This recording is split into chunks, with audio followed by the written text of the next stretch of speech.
We're in Facebook and watching us on YouTube. Mike Palmer from Know Your Rights Group and Success Coaching International, back with you for another important live update again tonight. So the question is, what is this whole COVID-19 lockdown really all about? I mean, let's get serious.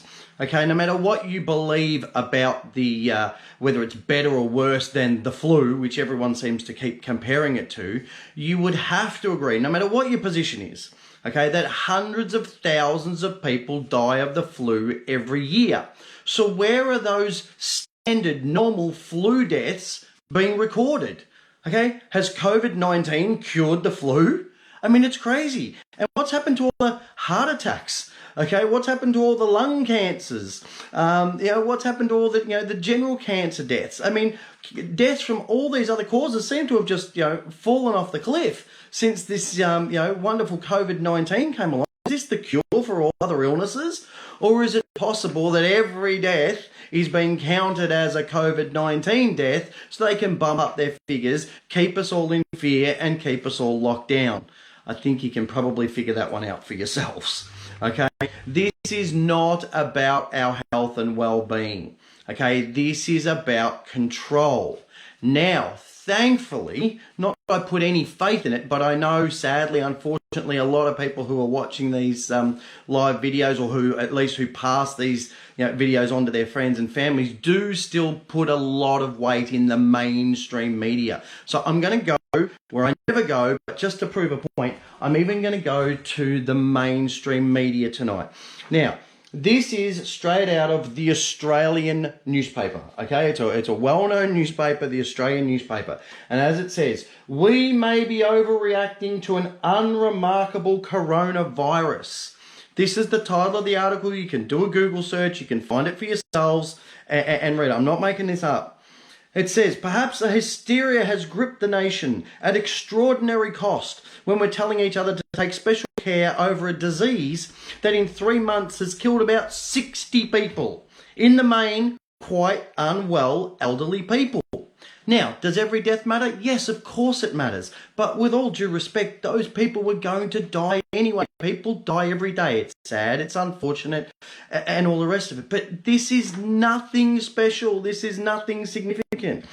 Okay, even in coronavirus hotspots in Europe and the US, there's a greater chance of being killed in a car accident than being harmed by COVID-19, according to research published last week by Stanford scientist John Ioannidis. In Australia, at the very least, with so few deaths and infections, the response to the virus is starting to appear to be a damaging overreaction. Yet, as more real data rolls in, as opposed to the wildly inaccurate epidemiological forecasts of millions of deaths globally and many thousands locally, justifications for massive interventions, fiscal and civil, are dwindling. Real data. Now, any of you who are a little bit more advanced, who've been following Q and have been following Trump, will know that he just recently said, I'm discarding the Bill Gates, CDC, World Health Organization, contagion model, and I now am focusing on the real data. Okay, very, very important. It's also worth noting that he has said that he will absolutely vehemently oppose any sort of mandatory vaccinations. So for all the things people out there might say about Trump and he's a buffoon and he's a fool and all the rest of it, he's certainly got some very good ideas. I'm not saying he's all perfect, but he's certainly got some good ideas that are well worth looking into. And perhaps our illustrious leaders should be having a look at some of them as well. But it goes on. We were told lockdowns were needed, otherwise hospitals would be swamped. But during the first 11 days of the month, the number of people in intensive care in New South Wales has fallen to 30, of whom 21 were using ventilators. That's 2% of available ventilators, even before 3,000 more arrive. Fears of Spanish flu-like pandemic, which killed almost 40 million people a century ago, are looking exaggerated as the global death toll from COVID-19 approaches 120,000, which is 0.2% of the 60 million people who will die this year from all causes, including more than 3 million from respiratory infections. Okay, yes, the lockdown, social distancing in theory must have slowed the spread. But evidence is thin. Sweden and Japan, for instance, have not imposed lockdowns, yet have far fewer deaths as a proportion of their population than Spain, Italy or France, which have. For the Australian economy, the cost of the response to COVID-19 will be profound too. Quite aside from the significant additional debt burden, joblessness will soon will likely double, based on a Roy Morgan survey for last month. The costs of loneliness and inactivity are harder to measure. I've said this before, the suicide deaths are going to be crazy. Everyone has a right to a view on this fundamental question. After all, disease expert forecasts have proved hopelessly wrong anyway. So, as you can see, this has nothing to do with our health and safety. The numbers just don't stack up. This is all about control. I mean, we have the police bursting into funerals and counting the number of people sitting in the pews in a church. We've got the police issuing fines to people for washing their car at 1 a.m. Okay? I mean, just crazy stuff. I mean, these fines have all, of course, been withdrawn because they know they will never, ever stand up in a court of law. But guess what? Now this is starting to come back and bite the police. Now, I've got no issue with the police if the police are doing a genuine, good, positive job in helping the community. But issuing these ridiculous, arbitrary fines when people have no worse hope of spreading some, mystical, magical virus than what they're, doing in the supermarkets and Bunnings at the moment anyway, is just crazy.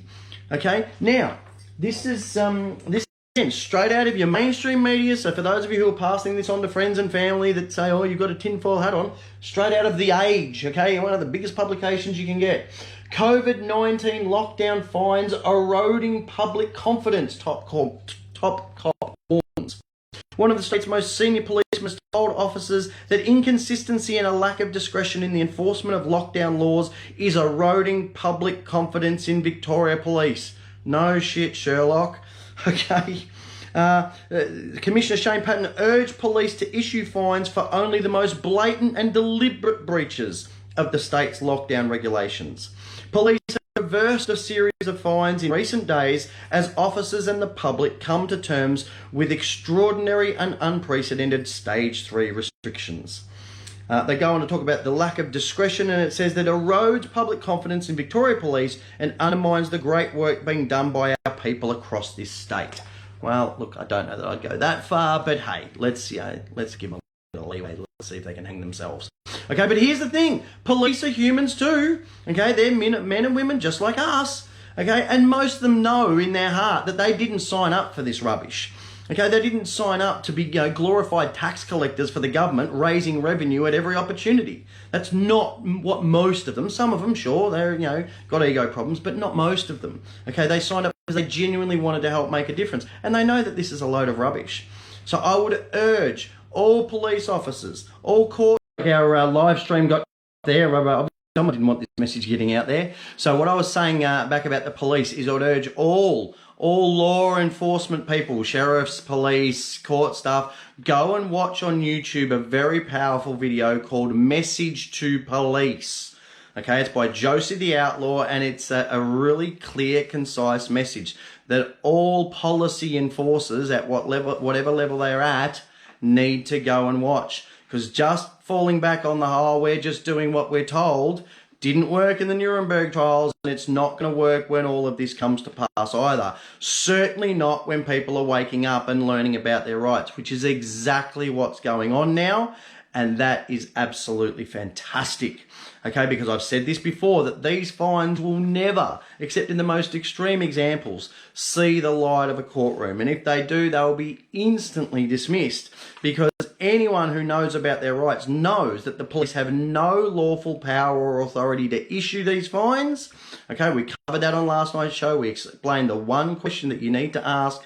It'll cut them off right then and there. Okay, and the other thing is that the courts, that they have no power or authority over a subject of the Crown.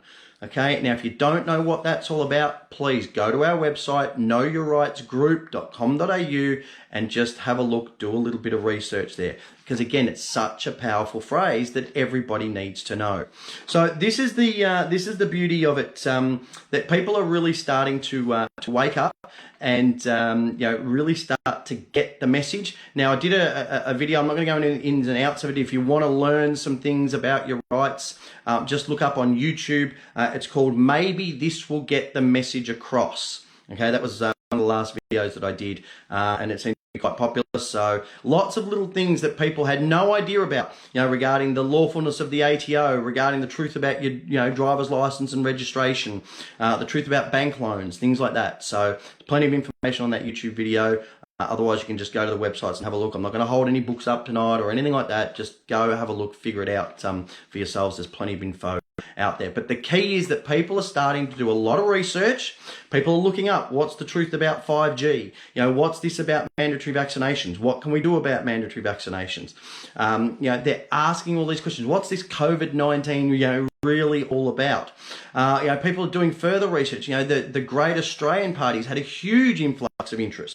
If you haven't had a look at that yet, just go to greataustralianparty.com.au. It's headed up by Senator in exile Rod Culleton, and he was unlawfully removed from Parliament because he dared to ask Parliament, why has any reference to the Queen been removed from the High Court rules?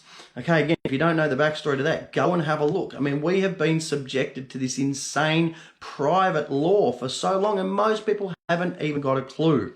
So the Great Australian Party are all about restoring our Commonwealth Constitution. And right now, as people are starting to research this stuff, people are starting to find out about this stuff, and people are starting to awaken to this stuff, these groups are getting a lot more support and a lot more interest, and that's fantastic because this is how we are going to change things. Okay, so this is, as I said before, very, very exciting times because the more research people do, the more things that they find out, the more that they can, take action. Now, we've had a heap of people downloading the My Will letters. They've been sending off those letters to to Centrelink, to the health minister, to various parliamentarians. They've been sending them off about vaccinations. They've been sending them off about 5G. They've been sending them off about a whole range of things. Okay, so again, if you haven't looked at that, go onto our website, knowyourrightsgroup.com.au. Have a look. As I said, there's plenty of completely free information there. There's letters on there. There's more videos that you can watch. I'll put some links in the description on this if anyone sort of missed it.